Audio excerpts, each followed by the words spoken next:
देखा देखा कैसे उल्टा पड़ रही है। दादी माँ। सीमा, कहाँ थे तुम? मैं वो ऊपर। अब आपकी तबीयत कैसी है दादी माँ? बिल्कुल वैसी ही। अरुण अभी तक नहीं आया तारा को लेकर? हम आ गए मैडम। तारा, उधर क्यों खड़ी हो? इधर आओ, मेरे पास आओ। जी। अपनी पोती से मैं तुम्हें बाद में मिलवाऊंगी, पहले तुम मेरे गले लगो। आओ।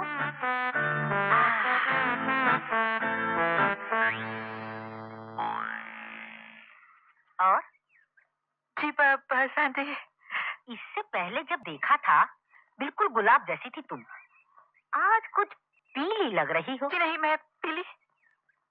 जी हाँ, ठीक है आप, मैं बिल्कुल पीली हो गई हूँ। हाँ, आओ बैठो। तुम पीली क्यों हो गई? हाँ। अपना ख्याल नहीं रखती? जी नहीं, सही कह रही आप, मैं अपना बिल्कुल ख्याल नहीं रखती। ये तो गलत है। जी सही कह रही हैं आप। नहीं, गलत कह रही हैं आप।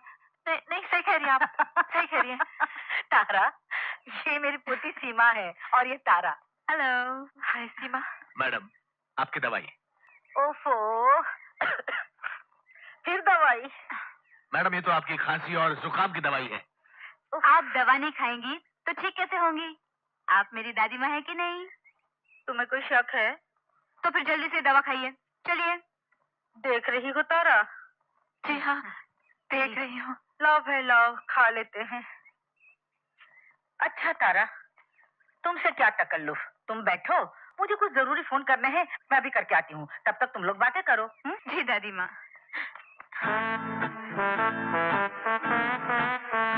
देख रही हो Tara? Oh my god. Arun! Arun, सुना? आया मैडम। एक पल भी अकेली नहीं रह सकती। घबराओ मत तारा, सब ठीक हो जाएगा, सब ठीक हो जाएगा, सब ठीक हो जाएगा। आप लोग कितने महान हैं। भाई महान तो क्या, बस जब से आए तब से पूरी कोशिश कर रहे हैं कि सब कुछ ठीक हो जाए।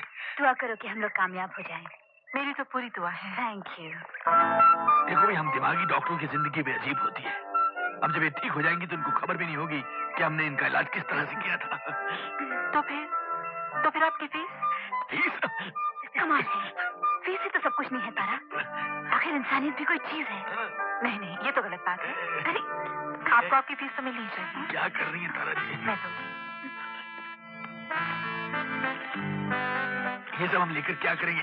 1000? 1 लाख। इन्हें तो समझाइए ना। ये ऐसे थोड़ी बनेंगी, बहुत जिद्दी है ये। इस सब की क्या जरूरत? जरूरत तो बहुत है आप लोगों को। ये तो आपकी शराफत है कि आप ऐसा कह रहे हैं। आप तो ये चेक फाड़ देंगे, लेकिन मैं कैश करा के जबरदस्ती आपको दे दूंगा। I'll give it to them, तारा। आओ तारा, मैं तुम्हें स्टेट वगैरह घुमा लूं। कब? How nice of you. Bye bye.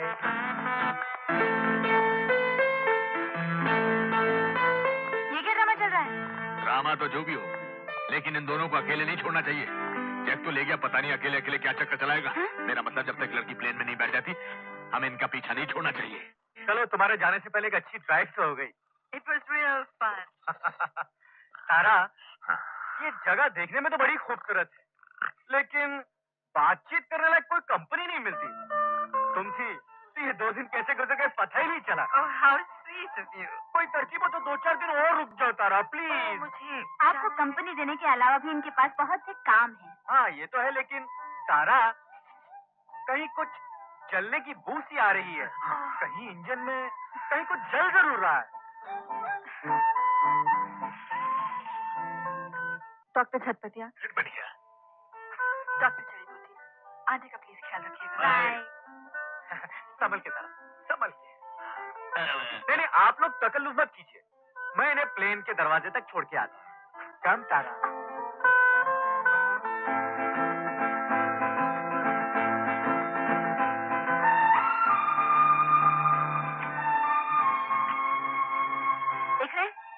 देख रहे हैं आप?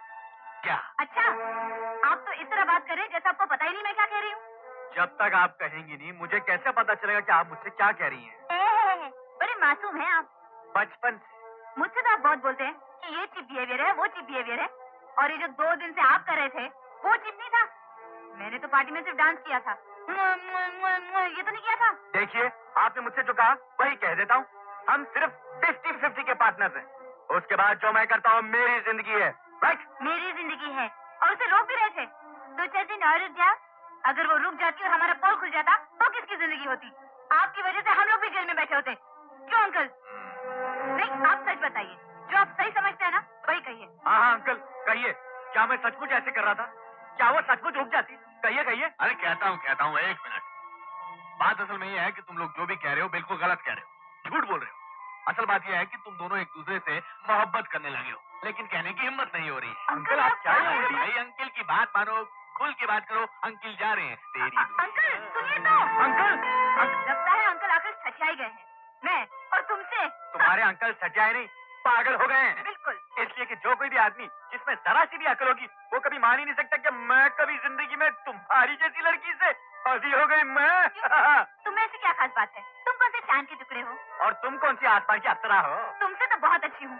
अरे तुम्हारी जैसी 10 लड़की अपने ऊपर निछाड़ करके फेंक दूं मैं? तुम अपने आप को देखो देखो, तुम ये मत समझना कि तुम लड़की हो। छोड़ो मुझे। नहीं छोड़ूंगा, तुम मेरा नहीं खोलो। छोड़ूंगी। मेरा खोलो, छोड़ो। मैं आपको समझती क्या हो? तुम अपने आप को क्या समझती हो? प्यारी माँ, मैंने तुमसे वादा किया था कि जिंदगी में जब भी कोई ऐसा लड़का मिला जिससे मैं शादी करना चाहूंगी तो सबसे पहले तुम्हें बताऊंगी। तो वो मिल गया है और उसकी तस्वीर मैं तुम्हें भेज रही हूँ। आओ अरुण।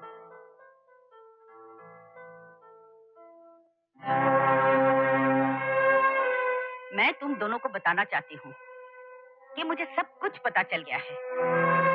क्या समझते थे तुम दोनों कि मैं कभी नहीं जान पाऊंगी? तुम लोगों ने मेरे साथ ये अच्छा नहीं किया। बहुत दिल दुखाया है तुम दोनों ने मेरा। शर्म की बात है, शर्म की बात है कि मुझे किसी और से पता चले कि तुम दोनों एक दूसरे को चाहते हो। अरुण, मेरी जिंदगी में उजाले की एक ही किरण है और वो है सीमा।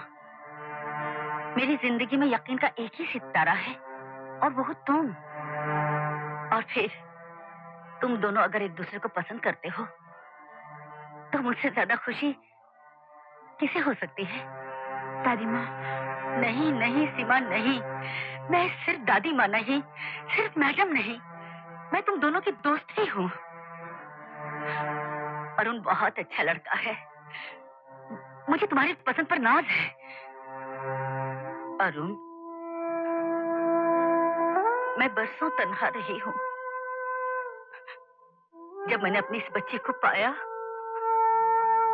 तो तरसी हुई ममता को सहारा मिल गया। मेरे पास दुनिया की सारी दौलत रही मगर सीमा से कीमती कुछ भी नहीं है। मैं तुम्हें ये अमानत सौंप रही हूँ। मेरा दोनों का आशीर्वाद है।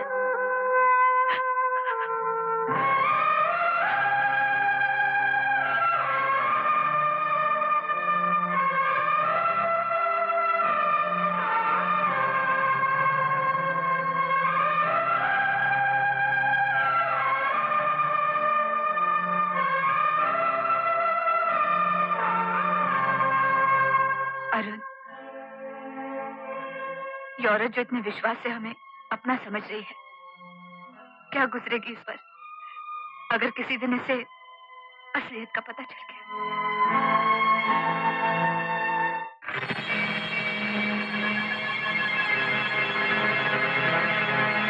जनाब, आप तो भूसे के ढेर में सुई ढूंढने को कह रहे हैं। इतने बरसों का पुराना रिकॉर्ड कौन रखता है?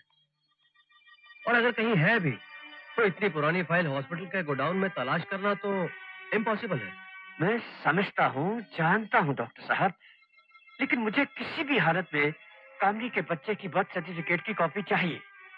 उसके लिए मैं कीमत देने के लिए तैयार। ये लीजिए 10,000। हाँ वकील साहब, यही मेरी वसीयत है और सारे कानूनी कागजात इसी हफ्ते तैयार हो जाने चाहिए। मैडम, ये जायदाद आपकी है, जैसा आप कहें, मगर मैं चाहूंगा कि इतना बड़ा फैसला करने से पहले आप एक बार फिर सोच लें। नहीं, यही सही है। अगर अरुण और सीमा की शादी होनी है तो मैं ये नहीं चाहूंगी कि सीमा को ये लगे कि जो कुछ भी है सिर्फ उसी का है। फिर अरुण को भी मैं अपना ही समझती हूँ। मेरी जायदाद दोनों के नाम आधी आधी होगी। हंसमुखलाल जी। ये सारी कार्रवाई मंगनी की पार्टी से पहले पूरी हो जानी चाहिए। जी बहुत अच्छा। थैंक यू वकील साहब। Good night to you madam.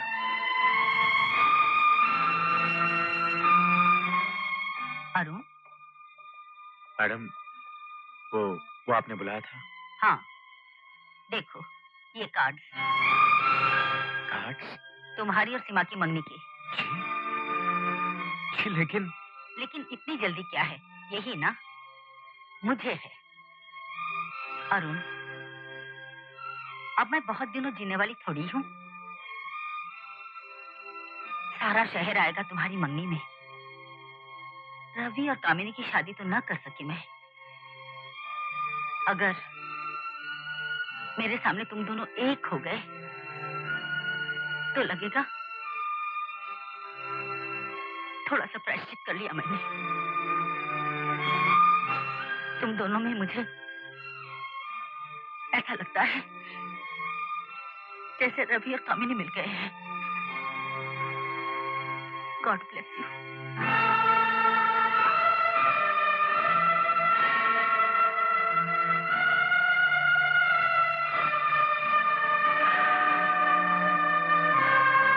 तो फिर तुम क्या कहते हो? हमें क्या करना चाहिए? ये मैं नहीं जानता, लेकिन जो हम कर रहे हैं वो नहीं करना चाहिए। मैंने बड़े से बड़े चालाक आदमी को दाव दिया है, लेकिन इस औरत की मासूमियत को धोखा देना मेरे बस का नहीं है। हमें यहाँ से चला जाना चाहिए। हाँ, तुम ठीक कहते हो। गलत, बिल्कुल गलत। ये आप कैसी बातें कर रहे हैं? बिल्कुल वैसे ही बातें कर रहे हैं जैसी इन्हें करनी चाहिए। इन्हें अभी तक करोड़ों की जायदाद दिखाई दे रही है। ठीक है अंकल, लेकिन कहीं तो कोई शराफत। शराफत की सोल एजेंसी आप दोनों के हाथ में नहीं है। बड़े जमीर जागे आप दोनों के। ये सब छोड़ के जाना चाहते हैं, जाइए, चले जाइए। मगर ये सोचा है कभी कि अगर उस औरत को पता चल गया कि आप दोनों फ्रॉड थे तो वो जिंदा रहेगी या मर जाएगी? तो फिर क्या चाहते हैं आप? क्या करना चाहिए हमें? कुछ नहीं, बस इतना समझ लो कि अब अगर कोई जाएगा तो वो सिर्फ मैं। लेकिन ये झूठ उस औरत की जिंदगी के आखिरी पल तक तुम दोनों को निभाना होगा। तुम्हें उसकी दौलत नहीं चाहिए ना? सही, कोई बात नहीं। मेरी जवानी के जमाने का एक बहुत मशहूर गीत है, शायद सुना होगा। बेशक मंदिर मस्जिद तोड़ो बुले शाह ये कहता, पर प्यार भरा दिल कभी ना तोड़ो, इस पे ईश्वर रहता। सुना है ये गीत? अब तुम दोनों यही रहो। अगर शराफत है तो इसी में है। आपको पूरा यकीन है ये बात खुलेगी नहीं? कैसे खुलेगी? कौन बता सकता है उनको ये बात?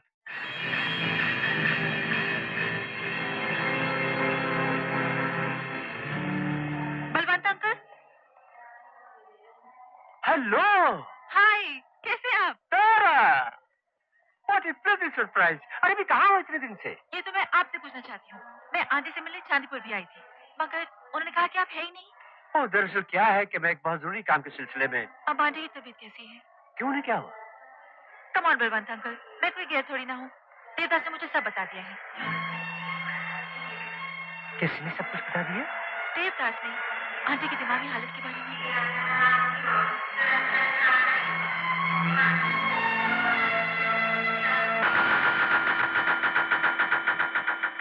हंसमुखलाल जी। पार्टी का सारा इंतजाम हो गया ना? आप निश्चिंत हो जाइए मैडम, मैं आपका पुराना नमक हलाल हूँ। सब कुछ ऐसी धूमधाम से होगा। क्या हुआ? बाबा। आओ बलवंत, आओ। मुबारक हो मैडम। तुम्हें भी मुबारक हो बलवंत, तुम्हें भी मुबारक हो। तुम तो सीमा के अंकल हो। हाँ? हाँ, हाँ, बिल्कुल, बिल्कुल। तुम्हारा जी खुश कर दिया। विल्सन, ये फ्लावर्स बाहर जी रखो। मैडम। हाँ? बहुत ही सही वक्त पर पहुंचे हो तुम। आप तो जानती है मैडम, मेरा नेचर ही कुछ ऐसा है। बच्चों से मिले? बच्चों से हम्म।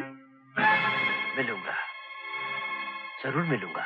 बलवंत, तुम नहीं आते तो एक कमी रह जाती। खैर, एक कमी तो फिर भी रहेगी। इस शादी में ना रवि है, ना कामिनी।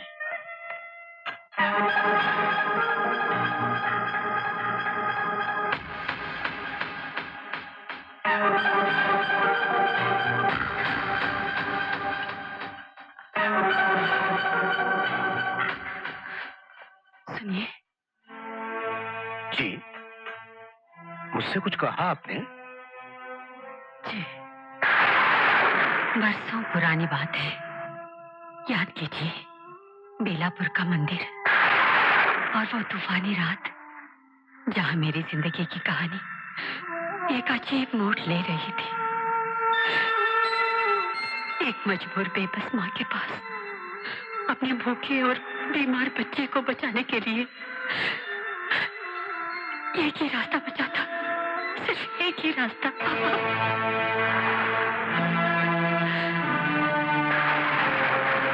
ओ ले। इस बच्चे को तो बहुत तेज बुखार है, अस्पताल चलना होगा। रुक जाओ। आप उसे लेकर चले गए, फिर मैंने अपने आप को मौत के हवाले करना चाहा, लेकिन मेरी किस्मत में मौत भी नहीं थी। एक अजनबी ने मुझे बचा लिया, आनंद बाबू। तुम जानती हो, खुदकुशी करना पाप भी है और जुर्म भी। पुलिस में दे दूं तुम्हें? क्या नाम है तुम्हारा? शारदा। उसी दिन उनकी पत्नी एक बच्चे को जन्म देकर इस दुनिया से रुखसत हुई थी। देवता समान आनंद बाबू ने मुझे एक बड़े भाई की तरह सहारा दिया। मैंने ही उनकी बच्ची सीमा को पाला और फिर कैंसर ने आनंद बाबू को हमसे छीन लिया। सीमा का अब मेरे सिवा कौन था? मुझे उसके लिए जीना ही पड़ा। जीने को जी रही थी, मगर दिल के पाले में बिछड़े हुए बेटे का गम भी पलता रहा। और आज आपको देखकर उम्मीद जैसे फिर जिंदा हो गई। समझ गया मैं। अगर आपने मुझे सब कुछ याद न दिलाया होता तो शायद मुझे याद आना मुश्किल होता। तो फिर बताइए, कहाँ है मेरा बेटा? मैं देख सकती हूँ, मैं मिल सकती हूँ उसे? बहन जी, इस वक्त वो कहाँ है ये तो मैं भी नहीं जानता। हाँ, उसकी तस्वीर मैं आपको दिखा सकता हूँ। दिखाइए। ये है आपका बेटा।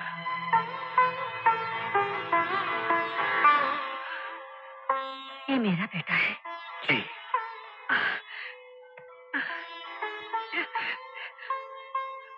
भाई साहब, ये देखिए। भाई साहब, अगर ये मेरा बेटा है तो मैं जानती हूँ कि वो कहाँ है।